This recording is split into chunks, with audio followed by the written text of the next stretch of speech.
بسم الله الرحمن الرحيم. الحمد لله الذي أنزل على عبده الكتاب ولم يجعل له عوجا قيما لينذر بأسا شديدا من لدنه ويبشر المؤمنين الذين يعملون الصالحات أن لهم أجرا حسنا ماكثين فيه أبدا وينذر الذين قالوا اتخذ الله ولدا ما لهم به من علم ولا لآبائهم كبرت كلمة تخرج من أفواههم إن يقولون إلا كذبا فلعلك باخع نفسك على آثارهم إن لم يؤمنوا بهذا الحديث أسفا إنا جعلنا ما على الأرض زينة لها لنبلوهم أيهم أحسن عملا وإنا لجاعلون ما عليها صعيدا جرزا أم حسبت أن أصحاب الكهف والرقيم كانوا من آياتنا عجبا إذ أوى الفتية إلى الكهف فقالوا ربنا آتنا من لدنك رحمة وهيئ لنا من أمرنا رشدا فضربنا على آذانهم في الكهف سنين عددا ثم بعثناهم لنعلم أي الحزبين أحصى لما لبثوا أمدا نحن نقص عليك نبأهم بالحق إنهم فتية آمنوا بربهم وزدناهم هدى وربطنا على قلوبهم إذ قاموا فقالوا ربنا رب السماوات والأرض لن ندعو من دونه إلها لقد قلنا إذا شططا هؤلاء قومنا اتخذوا من دونه آلهة لولا يأتون عليهم بسلطان بين فمن أظلم ممن افترى على الله كذبا وإذ اعتزلتموهم وما يعبدون إلا الله فأووا إلى الكهف ينشر لكم ربكم من رحمته ويهيئ لكم من أمركم مرفقا وترى الشمس إذا طلعت تزاور عن كهفهم ذات اليمين وإذا غربت تقرضهم ذات الشمال وهم في فجوة منه ذلك من آيات الله من يهد الله فهو المهتد ومن يضلل فلن تجد له وليا مرشدا وتحسبهم أيقاظا وهم رقود ونقلبهم ذات اليمين وذات الشمال وكلبهم باسط ذراعيه بالوصيد لو اطلعت عليهم لوليت منهم فرارا ولملئت منهم رعبا وكذلك بعثناهم ليتساءلوا بينهم قال قائل منهم كم لبثتم قالوا لبثنا يوما أو بعض يوم قالوا ربكم أعلم بما لبثتم فابعثوا أحدكم بورقكم هذه إلى المدينة فلينظر أيها أزكى طعاما فليأتكم برزق منه وليتلطف ولا يشعرن بكم أحدا إنهم إن يظهروا عليكم يرجموكم أو يعيدوكم في ملتهم ولن تفلحوا إذا أبدا وكذلك أعثرنا عليهم ليعلموا أن وعد الله حق وأن الساعة لا ريب فيها إذ يتنازعون بينهم أمرهم فقالوا ابنوا عليهم بنيانا ربهم أعلم بهم قال الذين غلبوا على أمرهم لنتخذن عليهم مسجدا سيقولون 3 رابعهم كلبهم ويقولون 5 سادسهم كلبهم رجما بالغيب ويقولون 7 وثامنهم كلبهم قل ربي أعلم بعدتهم ما يعلمهم إلا قليل فلا تمار فيهم إلا مراء ظاهرا ولا تستفت فيهم منهم أحدا ولا تقولن لشيء إني فاعل ذلك غدا إلا أن يشاء الله واذكر ربك إذا نسيت وقل عسى أن يهديني ربي لأقرب من هذا رشدا ولبثوا في كهفهم 300 سنين وازدادوا 9 قل الله أعلم بما لبثوا له غيب السماوات والأرض أبصر به وأسمع ما لهم من دونه من ولي ولا يشرك في حكمه أحدا واتل ما أوحي إليك من كتاب ربك لا مبدل لكلماته ولن تجد من دونه ملتحدا واصبر نفسك مع الذين يدعون ربهم بالغداة والعشي يريدون وجهه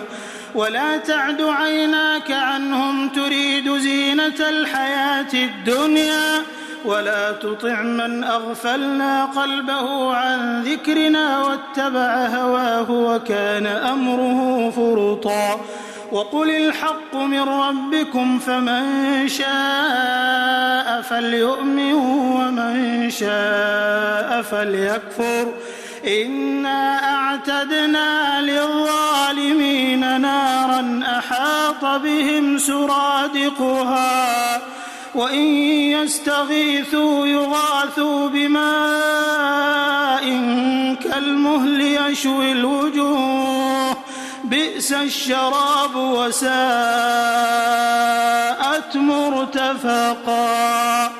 إن الذين آمنوا وعملوا الصالحات إنا لا نضيع أجر من أحسن عملا أولئك لهم جنات عدن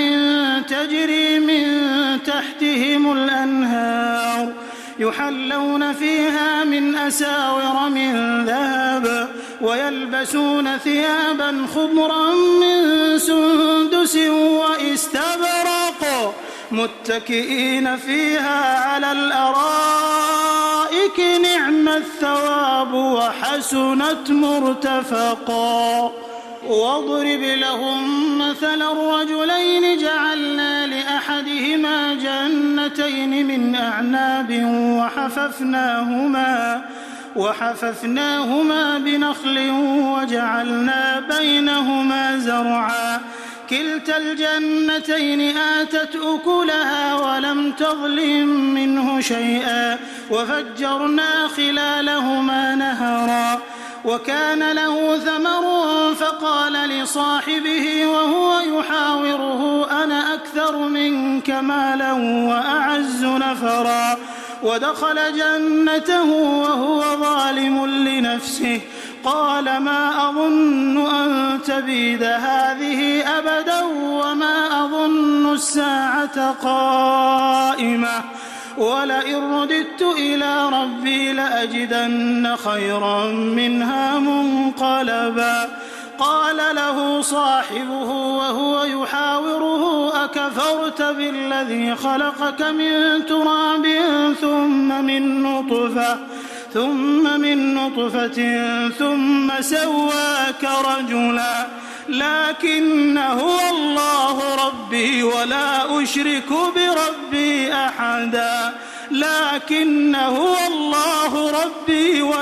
أشرك بربي أحدا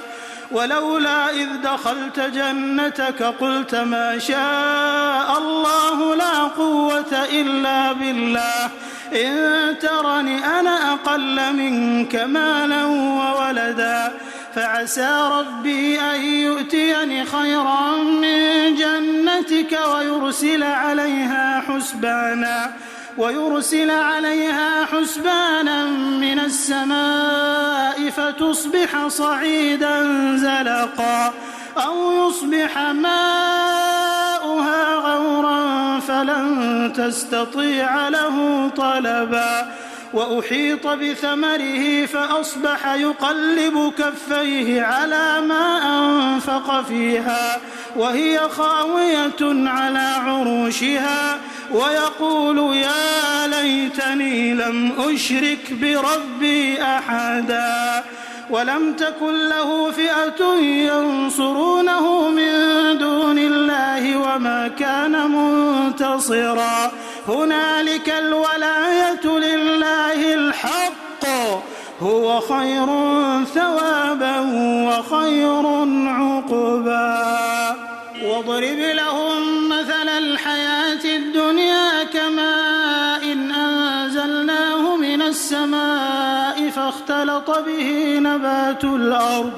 فأصبح هشيما تذروه الرياح وكان الله على كل شيء مقتدرا المال والبنون زينة الحياة الدنيا والباقيات الصالحات خير عند ربك ثوابا وخير أملا ويوم نسير الجبال وترى الأرض بارزة وحشرناهم فلم نغادر منهم أحدا وعرضوا على ربك صفا لقد جئتمونا كما خلقناكم أول مرة بل زعمتم أن لن نجعل لكم موعدا ووضع الكتاب فترى المجرمين مشفقين مما فيه ويقولون يا ويلتنا ما لهذا الكتاب لا يغادر صغيرة ولا كبيرة إلا أحصاها ووجدوا ما عملوا حاضرا ولا يظلم ربك أحدا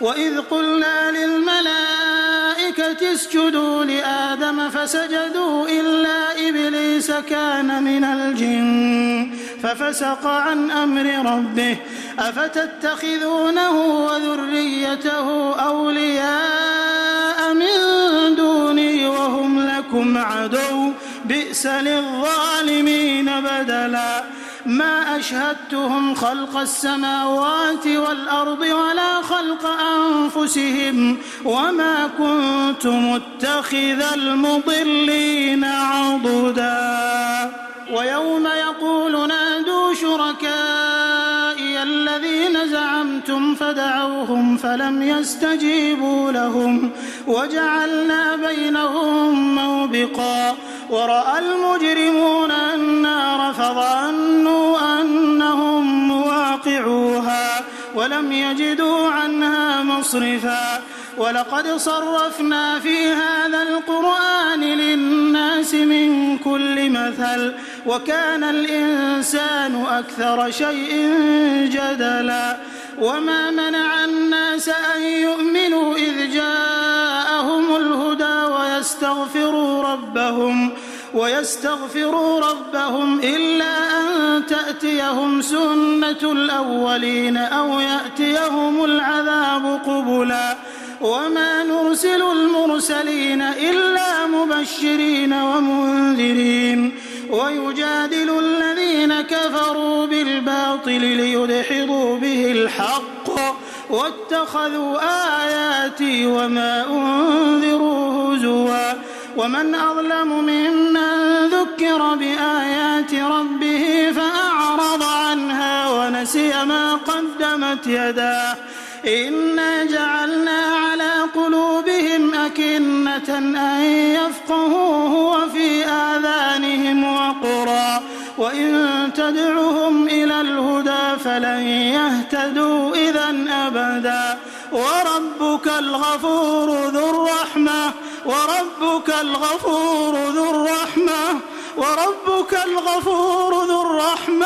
لو يؤاخذهم بما كسبوا لعجل لهم العذاب حساب بل لهم موعد لن يجدوا من دونه موئلا وتلك القرى أهلكناهم لما ظلموا وجعلنا لمهلكهم موعدا وإذ قال موسى لفتاه لا أبرح حتى أبلغ مجمع البحرين أو أمضي حقبا فلما بلغا مجمع بينهما نسيا حوتهما فاتخذ سبيله في البحر سربا فلما جاوزا قال لفتاه آتنا غداءنا لقد لقينا من سفرنا هذا نصبا قال أرأيت إذ أوينا إلى الصخرة فإني نسيت الحوت وما أنسانيه إلا الشيطان أن أذكره واتخذ سبيله في البحر عجبا قال ذلك ما كنا نبغي فارتدا على آثارهما قصصا فوجدا عبدا من عبادنا آتيناه رحمة من عندنا وعلمناه من لدنا علما قال له موسى هل أتبعك على أن تعلمني مما علمت رشدا قال إنك لن تستطيع معي صبرا وكيف تصبر على ما لم تحط به خبرا قال ستجدني إن شاء الله صابرا ولا أعصي لك أمرا قال فإن اتبعتني فلا تسألني عن شيء حتى أحدث لك منه ذكرا فانطلقا حتى إذا ركبا في السفينة خرقها قال أخرقتها لتغرق أهلها لقد جئت شيئا إمرا قال ألم أقل إنك لن تستطيع معي صبرا قال لا تؤاخذني بما نسيت ولا ترهقني من أمري عسرا فانطلقا حتى إذا لقيا غلاما فقتله قال أقتلت نفسا زكية بغير نفس لقد جئت شيئا نكرا قال ألم أقل لك إنك لن تستطيع معي صبرا قال إن سألتك عن شيء بعدها فلا تصاحبني قد بلغت من لدني عذرا فانطلقا حتى إذا أتيا أهل قرية استطعما أهلها فأبوا أن يضيفوهما فوجدا فيها جدارا يريد أن ينقض فأقامه قال لو شئت لاتخذت عليه أجرا قال هذا فراق بيني وبينك سأنبئك بتأويل ما لم تستطع عليه صبرا أما السفينة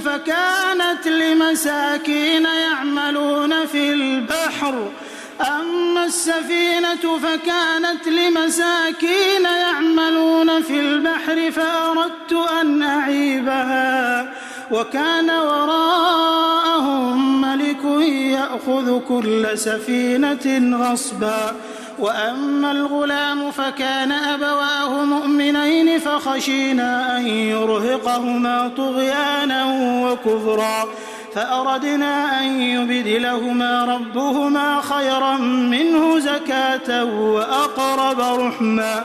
وأما الجدار فكان لغلامين يتيمين في المدينة وكان تحته كنز لهما وكان أبوهما صالحا فأراد ربك أن يبلغا أشدهما ويستخرجا كنزهما رحمة من ربك وما فعلته عن أمري ذلك تأويل ما لم تسطع عليه صبرا ويسألونك عن ذي القرنين قل سأتلو عليكم منه ذكرا إنا مكنا له في الأرض وآتيناه من كل شيء سببا فأتبع سببا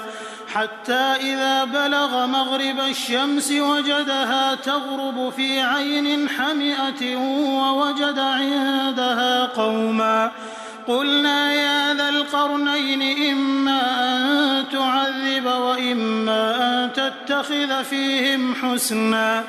قال أما من ظلم فسوف نعذبه ثم يرد إلى ربه فيعذبه عذابا نكرا وأما من آمن وعمل صالحا فله جزاء الحسنى وسنقول له من أمرنا يسرا ثم أتبع سببا حتى إذا بلغ مطلع الشمس وجدها تطلع على قوم لم نجعل لهم من دونها سترا كذلك وقد أحطنا بما لديه خبرا ثم أتبع سببا حتى إذا بلغ بين السدين وجد من دونهما قوما لا يكادون يفقهون قولا قالوا يا ذا القرنين إن يأجوج ومأجوج مفسدون في الأرض فهل نجعل لك خرجا على أن تجعل بيننا وبينهم سدا قال ما مكني فيه ربي خير فأعينوني بقوة أجعل بينكم وبينهم ردما آتوني زبر الحديد حتى إذا ساوى بين الصدفين قال انفخوا حتى إذا جعله نارا قال آتوني أفرغ عليه قطرا فما استطاعوا أن يظهروه وما استطاعوا له نقبا قال هذا رحمة من ربي فإذا جاء وعد ربي جعله دكاء وكان وعد ربي حقا وتركنا بعضهم يومئذ يموج في بعض ونفخ في الصور فجمعناهم جمعا وعرضنا جهنم يومئذ للكافرين عرضا الذين كانت أعينهم في غطاء عن ذكري وكانوا لا يستطيعون سمعا أفحسب الذين كفروا أن يتخذوا عبادي من دوني أولياء إنا أعتدنا جهنم للكافرين نزلا قل هل ننبئكم بالأخسرين أعمالا الذين ضل سعيهم في الحياة الدنيا وهم يحسبون أنهم يحسنون صنعا أولئك الذين كفروا بآيات ربهم ولقائه فحبطت أعمالهم فلا نقيم لهم يوم القيامة وزنا ذلك جزاؤهم جهنم بما كفروا واتخذوا آياتي ورسلي هزوا إن الذين آمنوا وعملوا الصالحات كانت لهم جنات الفردوس نزلا خالدين فيها لا يبغون عنها حولا قل لو كان البحر مدادا لكلمات ربي لنفد البحر قبل أن تنفد كلمات ربي ولو جئنا بمثله مددا قل إنما أنا بشر مثلكم يوحى إلي أنما إلهكم إله واحد فمن كان يرجو لقاء ربه فليعمل عملا صالحا ولا يشرك بعبادة ربه أحدا.